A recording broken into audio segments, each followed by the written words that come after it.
Hi, my name is Shaun Newson. This is a disposition paper for Grand Canyon University, EDU 5250501. Um, First, I'd like to talk about my values, what I value the most as an educator. It's very important that each student that comes into my classroom feels safe, that they know they're in an environment that is going to promote learning, that's going to promote respect, and that's going to promote um, the ability to be curious about things, to be curious about the things that you're learning about, not to feel like there's a noose around your neck or you're in a box where you can only say what you think the teacher wants you to say. I want the students to feel as if when they learn from me that they are getting an education that's going to allow them to be free in their assertions of certain material, the thought process. I want them to feel as if they have the ability and the right to be able to think about things critically and uh, not just regurgitating what the instructor is telling them. I want them to take in the information, to be able to think about it, critically think about it, and make their own assertions. I think that that's the best form of learning is when you know that you're actively engaged in it, but that you have the freedom to make your own decisions as far as you know, just as far as the the the the, the subject is what it means to you, not what it means to me, what it means to you. Now I know that there are some subjects where we teach to the proverbial test where you have to get certain answers right because it's you know it's not everything is subjective. It's we have to. There's certain knowledge that people have to have, that student educators and learners have to have. That is just one plus one is two, and so you have to know certain things like that. You have to know certain concrete knowledge, concrete understanding of certain subjects, and formulas and such. But as far as when taking in information in the way that an instructor has a style and a student learns that style and they get the answer that they think. It's not all about the answer with me. It's about how you formulate the information in your mind, how you think about that information and how you put your own spin on that information. And that is the thing that shows me as an instructor that that you actually care about the information that you are being given. It shows me that there's a certain respect there for that information. My hope would be that all my students would use the information, and that it would help them in their professional lives. But the main thing is that the learner recognizes the importance of learning. Learning is a lost art. A lot of the times we teach to the test, or we tell students that this is important because of this, but they don't have their own understanding. There's not something about what we have said that is real to them. It's not something they cherish. It's something that we want them to cherish. So coming out of my class, I value students to gain a love and appreciation for education, and not just a feeling of I have to do this or I have to pass this test, because if I don't pass the test, then I won't reach my goal. And it lessens the value and the essence and the quality of education. It makes it such a, like, it's null and void, sort of like it's worthless. And I want my kids to feel as if they love, not just if a student loves the teacher and likes the way I teach and likes my style, that's amazing. That's a blessing. But I would really like for them to feel like they learned something and that they loved the process of learning. They might not agree with everything that's taught in the classroom, but they love the process of learning. That's very important to me, is that the student loves the process. And so I value that. I value, and my commitment to learning is second to none. I believe that there is an importance to learning. Our whole society is predicated on the fact on the foundation of those that learned before us. those that learned geometry, those that learned mathematics and language arts, and how to write and how to read. Our whole society is built on these foundations, on these principles, on having an ample knowledge of these subject matters. And so my commitment to teach them is second to none. I believe that an educator should be the first one in and the last one out. We should go above and beyond to teach our students to learn, to go and get other knowledge, not just getting your degree and having your classroom and working to build your classroom up in the summertime and then having it ready to go and teaching out of the book. No, I believe that a professional educator is always learning, and so it's a necessity for that to be the foundation of any professional educator's rationale, and any of their disposition would be the fact that they must continue to learn. We must learn from not only the books that we read and study. We must learn from our peers. We must learn from our colleagues. We must learn from the outside world, the community, and even the parents.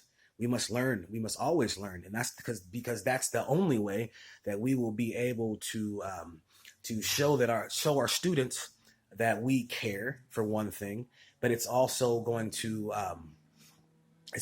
help the student to become more well-rounded in the form of social interaction and in economics. It shapes our minds to always learn. And if we are stagnant and if we feel as if we know it all, then we are being a disservice to our students, to ourselves, to the surrounding community, and no one benefits from that. I believe that's off the subject. What one of the main problems is with tenured teachers that stay too long in a certain school. They just forget that they forget the reason why they came, which is for the learner. And so when they get comfortable, they become just wanting a paycheck, and they just see every day as a task and not something, not teaching the children that there's a reward in the process. The process, that ability to be creative in the process is lost, and then it's just teaching to the book, teaching pages, and then all of a sudden the No Child Left Behind, and I forgot the other initiative that's after No Child Left Behind, but that becomes preeminent. And so you become a teacher that just teaches to the test. The students hate coming to class every day, and their test scores show, and they're also the dropout rate shows. I believe also, I know I'm speaking too long, but the professional ethics of a teacher is very important. We must always come ready to teach, to having the right attire, to being to the way that we carry ourselves, the things that we say, just the way in every way, shape, or form. An educator must be a model and an example for what the student should emulate. And so that they can also go out into the world after they leave this institution, whether it be elementary school, high school, middle school, high school, higher learning. That model that they saw from their instructors, being on time, being dressed in the correct attire, the way that we speak to one another, the way we respect one another. That is is prominent. It's pertinent to any student success. I think also, I have many weaknesses. There's many weaknesses that I have. I think one of my weakest points as an educator is I push too hard. I come from a music background. I was in high school. I was part of a great music program. And if you know anything about musicians, we're very specific and precise, and we feel like we have to get every note right. Those that care about music. And I'm very, I love the arts. And so, as far as teaching, I feel as if a student, if they're not putting their best foot forward, it shows, for one thing. And also it takes away from, the process.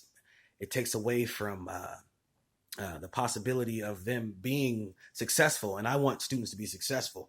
And I like success. And I like being around winners. I like being around people that give it their all, and then like a diamond that's shaped, the diamond in the rough, and then they come to me or they come to another instructor, and you see the the evidence of that person's stamp on their education. That, teachers are also very selfish. We want to see the benefits of our work on these students. We don't want to feel as if we're doing all this work and all this study for nothing, to teach children, to train children to become great educators. We go to these teacher conferences, and we learn from other educators, and we collectively communicate with other colleagues and other professionals to see what methods and what tools that we could use to help the student. And if we don't see any matriculation in the students' work, then that sucks. It sucks, and it's one of those things. So I am a little too hard, I think, on students. And one of the things that I will do to kind of put myself in check is to just have realistic expectations and goals. I know that everyone's gonna, not everyone tries, but most kids are trying. And they're trying to do the best that they can with the information that they've gathered from their past years of schooling. And so when they get to my class, I will test them to see what they actually know by observing their work, by, of course, taking into consideration their past work, studying their records, but then also seeing what their strengths and weaknesses are, and how I could, what I could do to increase their strengths and lessen their weaknesses. Being honest with them is very important to me. It's a value that I hold very dear to my heart. I don't like beating around the bush and letting a student think that they are doing well when they're not. I like a student to know exactly how they're doing. So that's part of my ethics, is being honest and upfront about the things that are going on in the lives of my students. Because students know when you're lying, and students know when you're telling the truth. And so if you let a student believe that they are performing at a level they're not, they're going to and then they so happen to advance to the next grade, they're going to have a problem.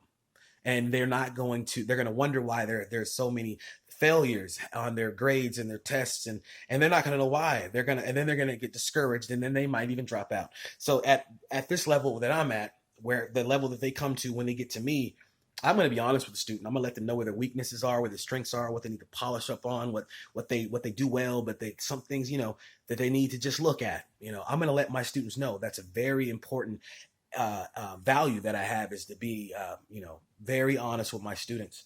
It's super important. And without that, you're being dishonest. I think that violates the teacher-peer contract. It's not written, but we need to be very, very honest with our students.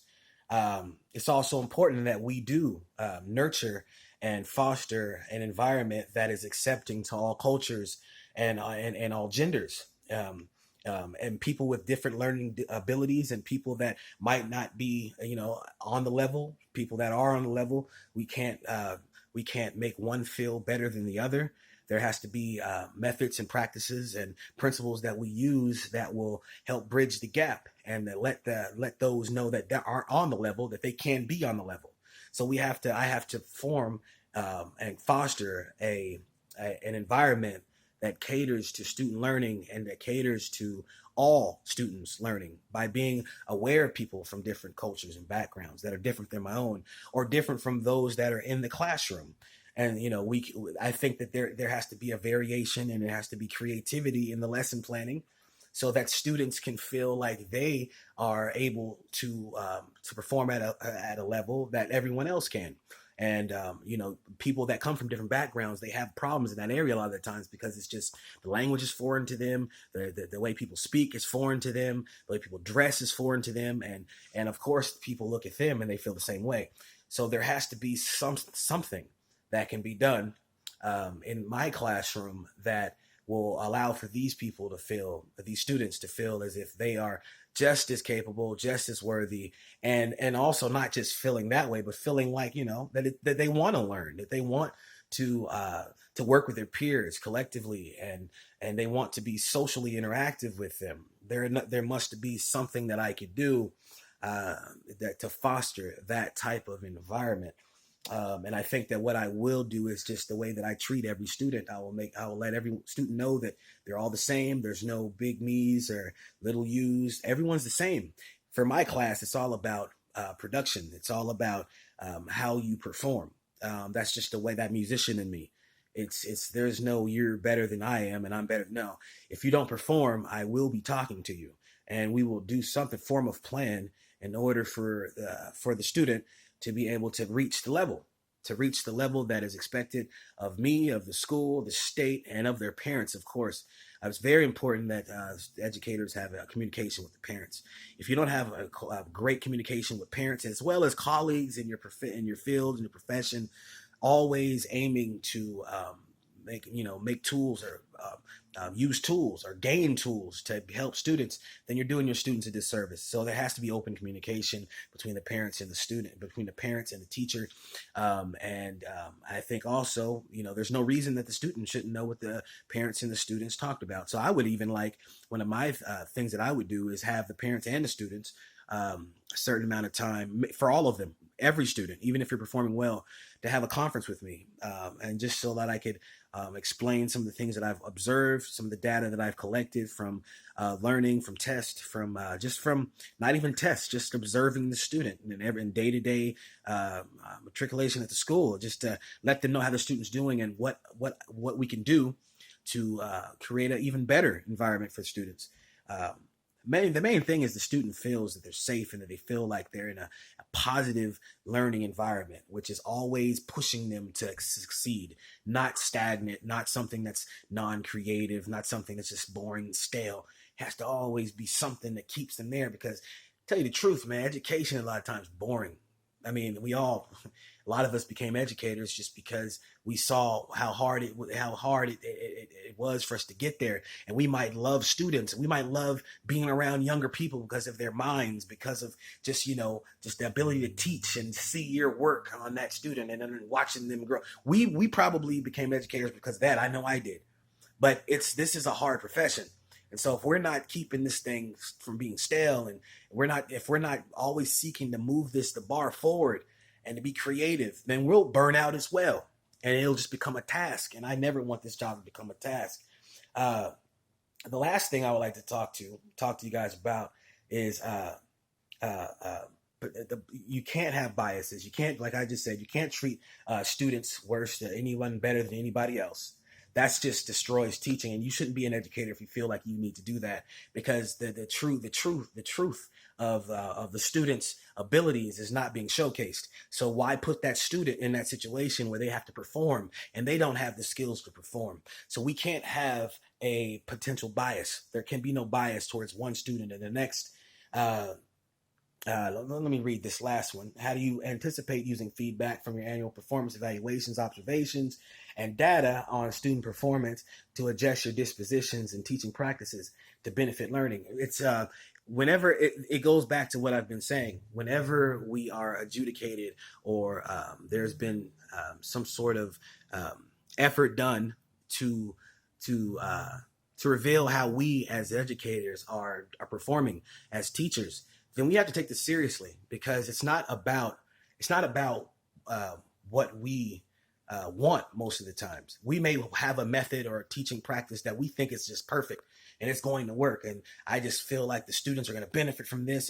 But then once the data is done and it shows that they're still lacking in certain areas, cognition, there might be some lacking in some sort of just reasoning and understand in any form of limitation that occurs from us as educators, as our work on the students. When we see that there are limits and that there are dips in their learning and their capacity to understand certain courses, subject knowledge, then we have to be willing to humble ourselves.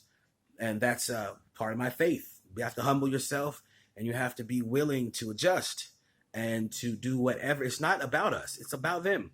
I mean, we took this job to help them and see our stamp on their lives, but in the end, it's about the student and the preservation of the educational system.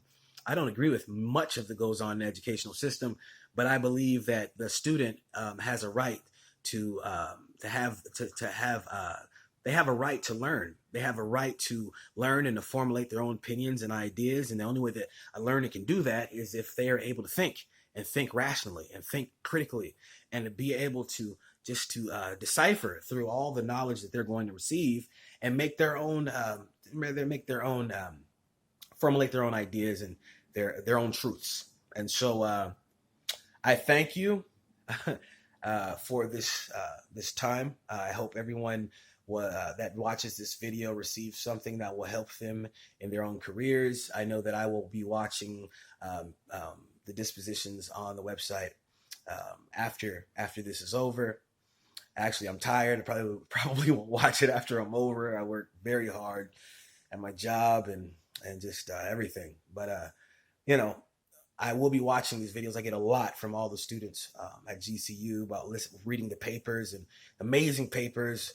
Mr. Martin, Professor Martin, you're amazing. I mean, some of the stuff that you write, the assignments are on point, and some of your ideas, like the verses of the day, I like all. It's an amazing experience, online experience that I have never experienced before.